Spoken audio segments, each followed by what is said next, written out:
भीमाबाई आंबेडकर. बाबासाहेबांचा जन्म कुठे झाला? मध्य प्रदेशातील महू येथे.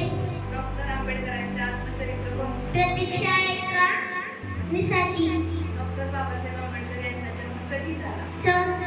14 एप्रिल 1891. डॉक्टर आंबेडकरांच्या गुरुचे नाव काय? गौतम बुद्ध, संत कबीर आणि महात्मा फुले. बाबासाहेबांचे स्मारक चैत्यभूमी कुठे आहे? मुंबई दादर. डॉक्टर बाबासाहेबांनी भारतीयांना कोणता मूलमंत्र दिला? शिका, संघटित वा संघर्ष करा. डॉक्टर बाबासाहेबांना राज्यघटना तयार करण्यासाठी किती कालावधी लागला? 2 वर्ष